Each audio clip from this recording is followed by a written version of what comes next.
In Yakutia, the cold is not just weather. It is a force that presses on your lungs, bites through wood, and turns every simple task into a test of will. And in a cabin far from the city lights, far from the roads people trust, AKEMI lives with only one companion, KODA. Gray eyes, deep lines carved by wind, a thin scar on her left eyebrow, and a silence that feels heavier than the snow outside. People would call her a lonely old woman. They would be wrong. AKEMI is alone on purpose. Because long before Yakutia became her hiding place, her life was something else entirely. There was a time when her name was whispered with fear. There was a time when she moved like a shadow and survived what others didn't. And now, at 78, she has learned to survive again. Slowly, quietly, one day at a time, with fire, with discipline, and with KODA's steady breath beside the stove.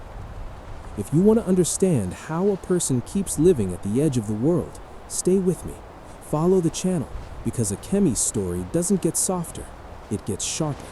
And if you've ever felt like you had to rebuild your life from ashes, comment, "I'm still here," because this is a story about surviving when the world tries to erase you. Inside the cabin, warmth is measured in small sounds. The crackle of the stove, the faint hiss of the kettle, the soft scrape of wool and fabric as AKEMI moves. The glass window stays closed, always closed, frost thick around its edges, like the world trying to seal itself shut.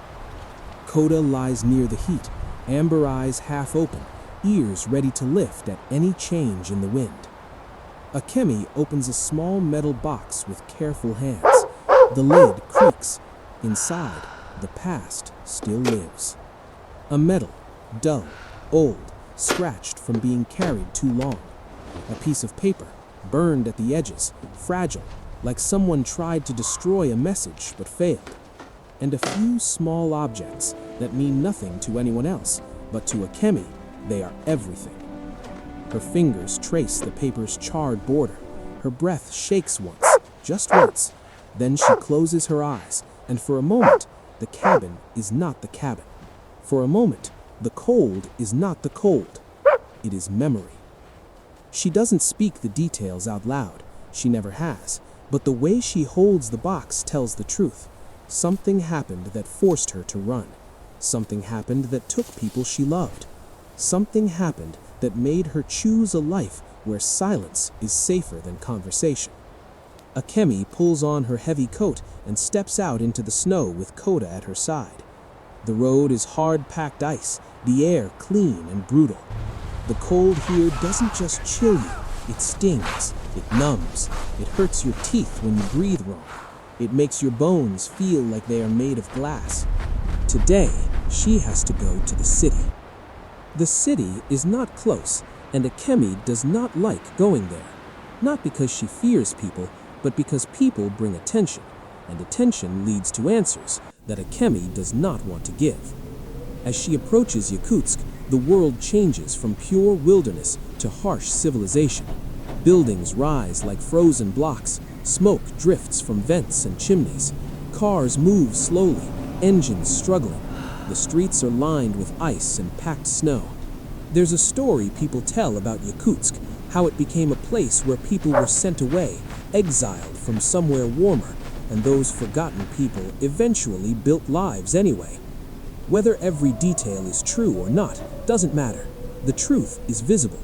This city was built by endurance, by people who accepted suffering and turned it into routine.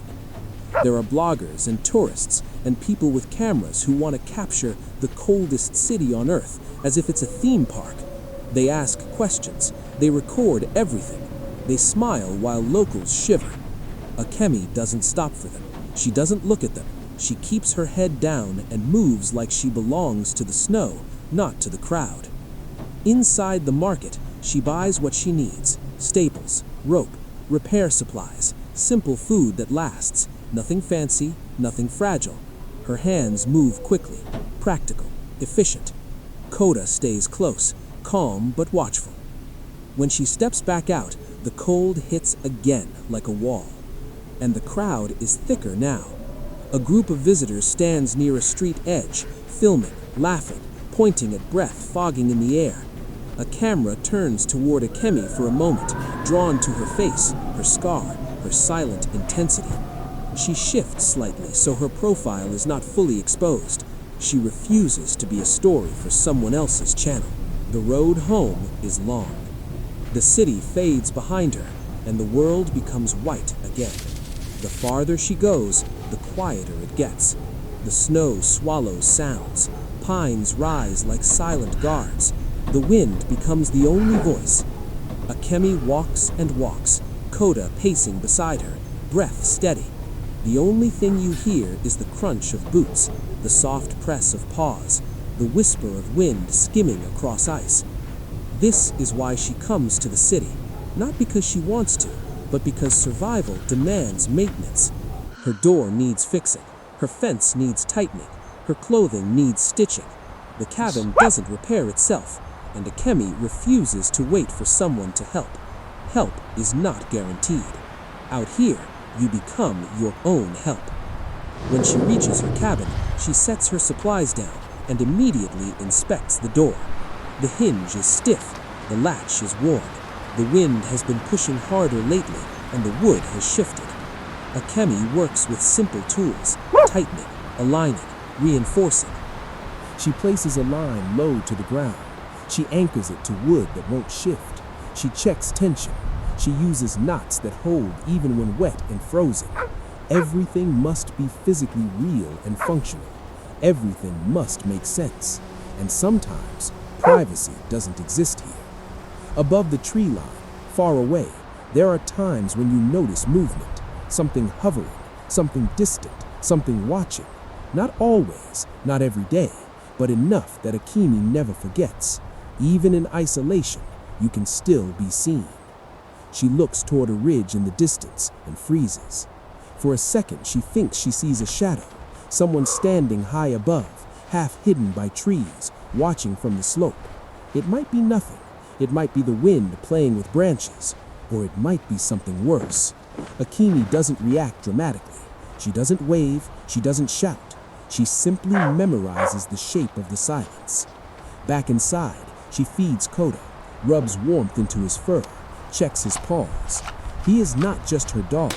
He is her only family left, the last survivor of a day she refuses to describe in full. AKEMI makes tea again. She writes notes, small observations, weather changes, tracks, repairs needed, supplies running low. The kind of quiet documentation that keeps you alive. She opens the metal box again, the burned paper, the metal, the past. Her eyes wet, her breathing tightens, and this time the tears come.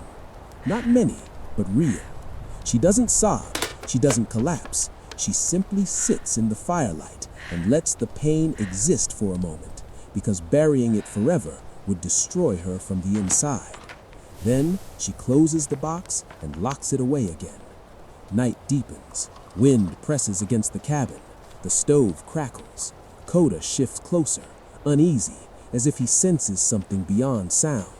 AKEMI sits still for a long time listening, and then morning comes again.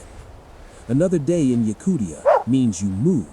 You don't stay frozen inside just because the world is harsh. You go out because you have to. You go out because you don't want fear to become your prison. AKEMI walks into the forest with KODA. She exercises because if her body weakens, she dies. She checks areas where animals might be struggling. She watches for tracks. In a place abandoned by warmth, animals suffer first. And as she returns toward the cabin, she sees it.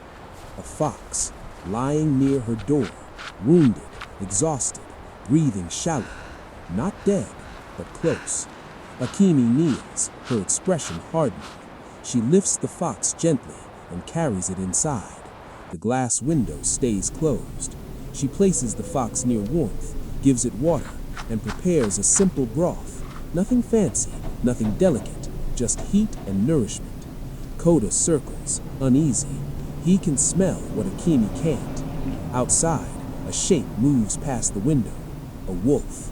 Not inside, not breaking through, just passing close enough for AKEMI to feel the presence like a knife in the air. AKEMI's eyes lift, her body stills. She understands immediately. The fox didn't arrive by accident. It likely ran from something. It likely collapsed at the only place it sensed warmth. And now, later, she goes fishing.